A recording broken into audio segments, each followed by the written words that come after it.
أعوذ بالله من الشيطان الرجيم. بسم الله الرحمن الرحيم.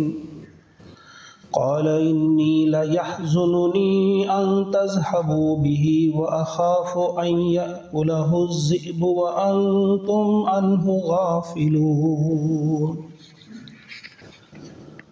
قالوا لئن أكله الذئب ونحن عصبة إنا إذا لخاسرون.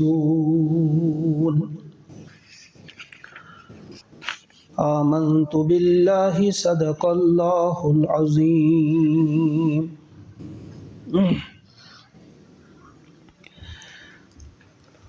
معزز و محترم حاضرین، السلام علیکم ورحمۃ اللہ وبرکاتہ.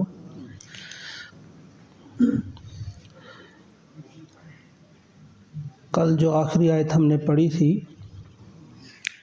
آیت نمبر 11 ہی، قالوا یا ابانا ما لک لا تأمنا علی یوسف.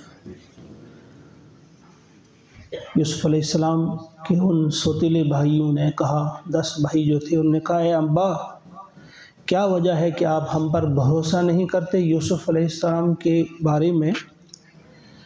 وَإِنَّا لَهُ لَنَاصِحُونَ، ہم تو اس کے خیر خواہ ہیں، ہم اس کے خیر خواہ ہیں. اب ان کو تیار کر رہے ہیں کہ آپ ان کو ہمارے ساتھ بھیج دیں. تو آج آیت نمبر 12 سے ہم نے شروع کرنا ہے.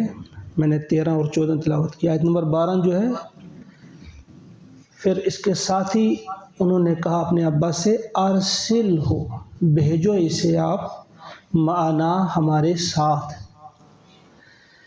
غدا، کل، آپ اسے کل ہمارے ساتھ بھیج دیں، یرتع و یلعب، تاکہ یہ خوب کھائے، و یلعب، اور کھیلے کودے، وَإِنَّا لَهُ لَحَافِظُونَ، اور ہم ہیں اس کے محافظ، ہم ہیں اس کے حفاظت کرنے والے.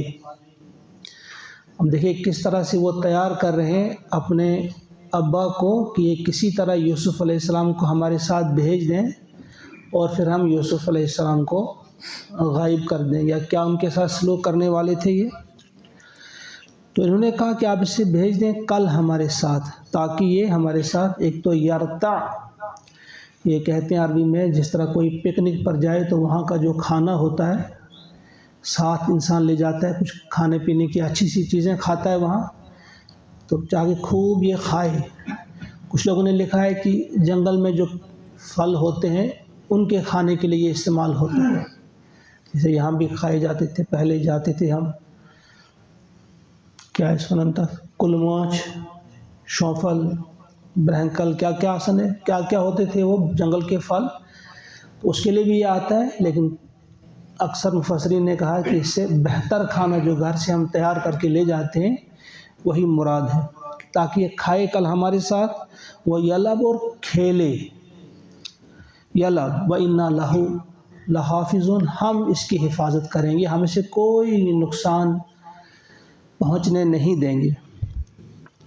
قال، فرمایا یعقوب علیہ السلام نے، انی، بے شک مجھے، لیحزننی، حزن ہے، غم ہے اس بات کا، کس بات کا، ان تذهبوا به، کہ تم اسے لے جاؤ، واخاف، اور خوف ہے اس بات کا، ان یأکلہ الذئب، کہ کہیں کھا جائے اسے بھیڑیا، وانتم، اور تم، عنہ غافلون، اس سے غافل ہو، یعنی تم کھیل کود میں مست ہو جاؤ تو کہیں ایسا نہ ہو کہ بھیڑیا اسے کھا جائے. مجھے اس بات کا خوف ہے، خدشہ ہے، کھٹکا ہے مجھے اس بات کا. جب انہوں نے کہا کہ یہ ہمارے ساتھ چلے، کھائے پیے، کھیلے کودے، تو اس کے جواب میں یعقوب علیہ السلام نے نہیں کہا کہ یہ غلط ہے، یہ پکنک پہ جانا، کھانا پینا، یا وہاں کھیلنا کودنا. گویا یہاں سے ایک نقطہ نکلتا ہے کہ یہ جائز کام ہے، اس میں کوئی قباحت نہیں ہے. آپ پکنک جا سکتے ہیں، اچھا سا کھانا ساتھ لے سکتے ہیں، کھا سکتے ہیں. اور یلعب، کھیل بھی یہاں سے نکلا کہ کھیل بھی آپ کھیل سکتے ہیں، جیسا کہ فقہا نے بھی لکھا ہے کہ کھیل کھیلنا جائز ہے. البتہ اس میں کچھ اصول بیان کیے ہیں فقہا نے کہ کس قسم کا وہ کھیل ہو، پہلی چیز اس میں یہ ہے کہ وہ کھیل کھیلتے وقت آپ نے اپنے سطر جو ہے کہیں آپ کے سطر کھل نہ جائیں، لباس ایسا آپ نے پہننا ہے کہ ساتر لباس ہو۔ دوسری شرط یہ اس میں لگائی ہے کہ مخلوط کھیل نہ ہو، یعنی مرد عورتیں ایک ساتھ کھیل رہی ہوں ایسا نہ ہو۔ تیسری یہ کہ اس میں موسیقی ساتھ نہ ہو، موسیقی کے علاوہ آج ہم دیکھتے ہیں اور کہیں آپ ایکسرسائز بھی کر رہے ہیں، جم وغیرہ جاتے ہیں تو وہاں بھی موسیقی ساتھ ہوتی ہے، گویا ایک جائز چیز کو ہم ناجائز بنا دیتے ہیں جان بوجھ کر۔ ایک ٹھیک کام تھا، اچھا کام تھا، جائز کام تھا، آپ اپنے جسم کو بلڈ کرتے ہیں، آپ اپنے آپ کو طاقتور بناتے ہیں، اپنی درست رکھتے ہیں اپنی صحت کو، توانا جسم آپ چاہتے ہیں، لیکن ساتھ ہی ساتھ میوزک بھی ساتھ لگا دیا تو ایک جائز کام کو آپ نے ناجائز کر دیا۔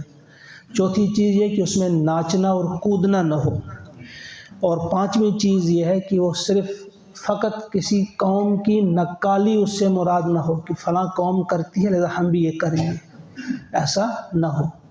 یہ 5 اصول۔ اس کے علاوہ ایک چیز اور ہے کہ کوئی بھی ایسا کھیل جس سے نہ دینی فائدہ کوئی ہو اور نہ دنیاوی فائدہ کوئی ہو، اسے قرآن کھیل لائب سے نہیں بلکہ لہو سے پکارتے ہیں، وہ لہو ہے، یعنی بالکل وہ جائز ہی نہیں ہے۔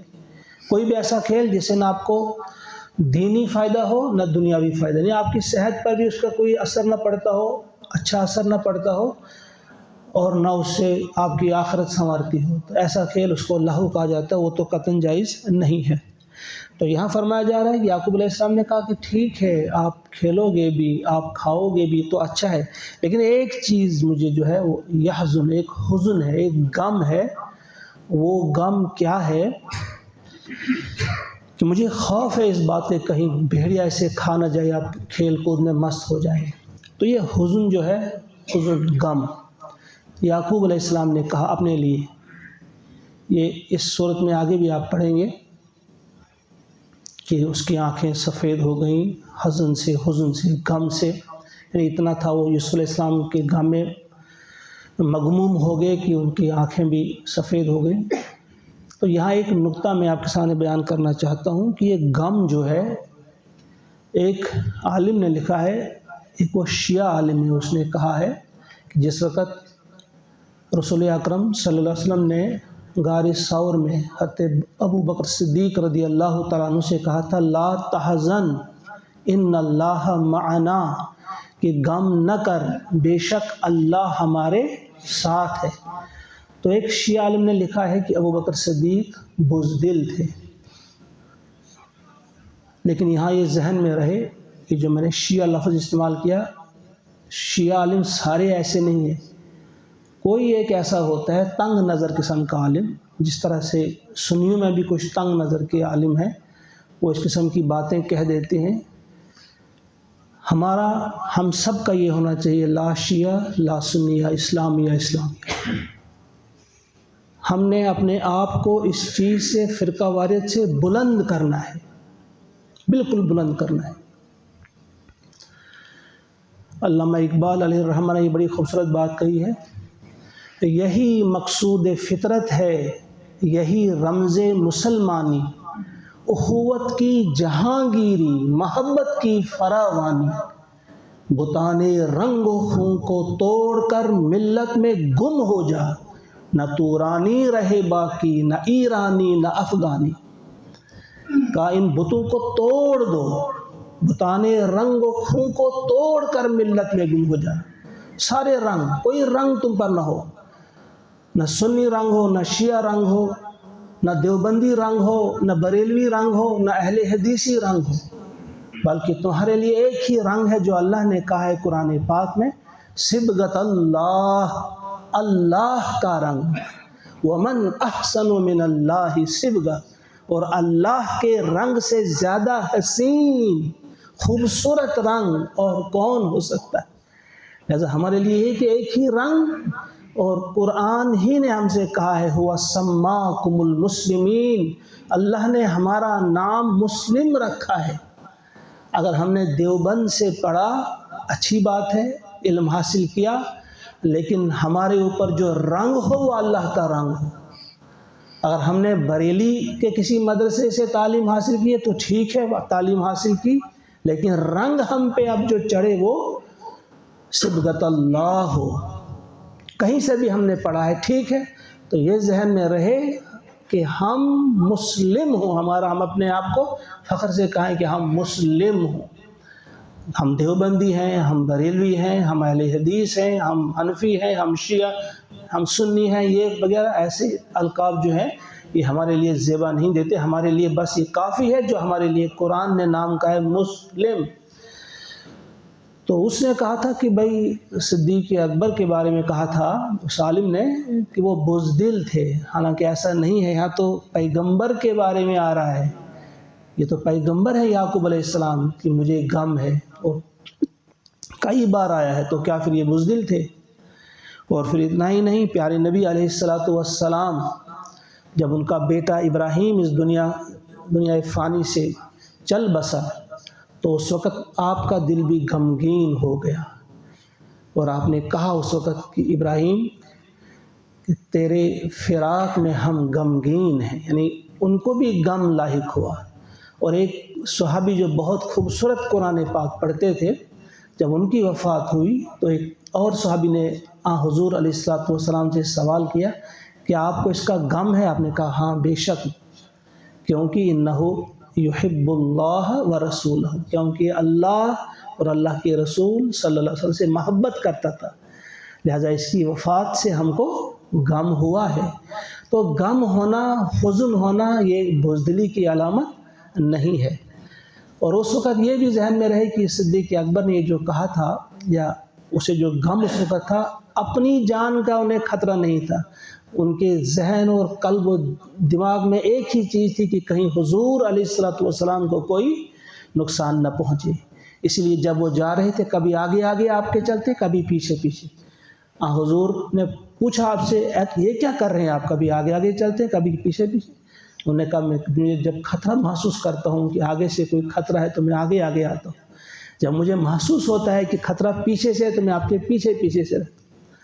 تو حضور نے فرمایا اس کا مطلب یہ ہے کہ آپ یہ چاہتے ہیں کہ اگر کوئی بھلا آئے تو وہ آپ پر آئے، مجھ پر نہیں آئے؟ کہا ہاں اللہ کے رسول میں ایسا ہی چاہتا ہوں۔ یہ محبت تھی، یہ بہادری تھی، آپ بہادر تھے، آپ بزدل نہیں تھے۔ تو بہرحال یہ یہاں نقطہ آ گیا بیچ میں، قال انی لیحزننی، تو اس وقت یعقوب علیہ السلام نے کہا کہ مجھے غم اس بات کا ہے، ان تذهبوا به، کہ آپ اسے لے جائیں، واخاف، اور خوف ہے اس بات کا، ان یاکلہ الذئب، کہ کہیں اسے کھا جائے بھیڑیا، وانتم عنہ غافلون، اور آپ اس سے غافل رہیں۔ تو اس سے بھی مفسرین نے لکھا ہے کہ وہ ایریا ایسا تھا کہ وہاں بھیڑیوں کی کثرت ہوا کرتی تھی، تو اسی لیے انہوں نے کہا کہ کہیں اسے بھیڑیا نہ کھا جائے۔ مگر کچھ مفسرین نے لکھا ہے کہ یعقوب علیہ السلام نے خواب دیکھا تھا، اور خواب میں انہوں نے 10 بھیڑیے دیکھے تھے کہ انہوں نے حملہ کیا یوسف علیہ السلام پر۔ اس وقت یوسف علیہ السلام کی عمر 7 سال تھی، اور کچھ لوگوں نے لکھا ہے 9 سال، 7 یا 9 سال، کہ 10 بھیڑیا حملہ آور اس پر ہوئے، لیکن انہی میں سے ایک بھیڑیا تھا جس نے اسے بچا لیا۔ تو یعقوب علیہ السلام اس خواب کی تعبیر بھی سمجھ گئے تھے کہ یہ 10 بھائی اس کو اسی لیے لے جا رہے ہیں کہ انہوں نے اس کے ساتھ ایسا کرنا ہے، یہ کچھ مفسرین نے یہ بھی لکھا ہے۔ لیکن ساتھ ہی یہ بھی لکھا تھا کہ یہ ان کو بچانے والوں مطلب بھی انہی میں سے نکلے گا۔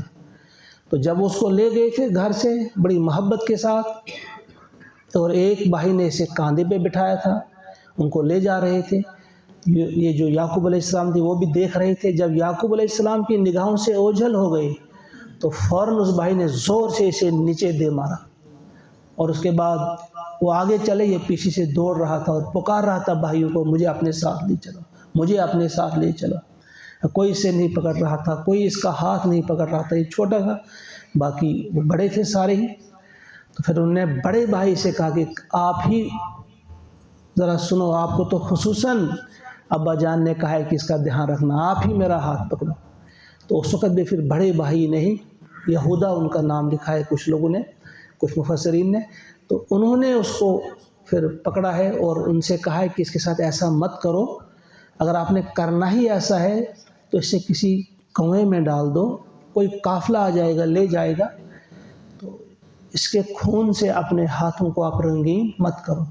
وہ آپ کے ساتھ بھی لڑ پڑے تھے دوسرے بھائی کہ آپ بڑے اچھے بن رہے ہو، کہ اپنے ابو کے سامنے اپنی تعریف کروانا چاہتے ہو آپ، ہم آپ کو بھی آپ کے ساتھ بھی ایسا کریں گے۔ تو اس نے مقابلہ زیادہ تو نہیں کیا، پھر اسی پر انہیں راضی ہو گئے کہ نہیں، اس کو اب ایک کنویں میں ہم ڈال دیں گے، چلو قتل نہیں کریں گے۔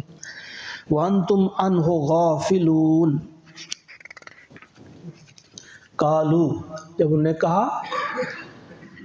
جب ان سے کہا گیا کہ آپ اس سے غافل رہیں گے تو کہیں اس کو بھیڑیا نہ کھا جائے، تو انہوں نے کہا لَإِنْ أَكَلَهُ الذِّئْبُ، اگر بھیڑیا اسے کھا جائے، وَنَحْنُ عُصْبَةٌ، اور ہم ایک جماعت ہیں، مضبوط جماعت، اِنَّا، بے شک ہم، اذن، اگر ایسا ہو جائے، لَخَاسِرُونَ، پھر تو ہم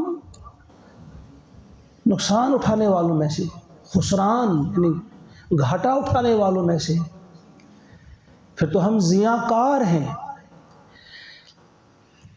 ایسا کیسے ہو سکتا ہے کہ ہم بہادر ہیں، جوان ہیں، 10 جوان ہیں، اور ہمارے سامنے ہمارے بھائی کو بھیڑیا کھا جائے؟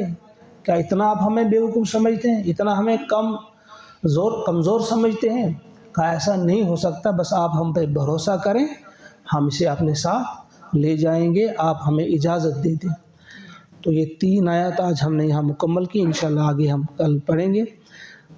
اللہ سے دعا ہے کہ وہ ہم سب کو اس واقعے میں جو بے شمار اسباق ہیں، بے شمار نصیحتیں ہیں، ان نصیحتوں پر عمل کرنے کی، ان نصیحتوں سے سبق حاصل کرنے کی ہم سب کو اللہ تعالیٰ توفیق عطا فرمائے۔ ربنا تقبل منا انک انت السمیع العلیم، آمین۔ السلام علیکم ورحمۃ اللہ وبرکاتہ۔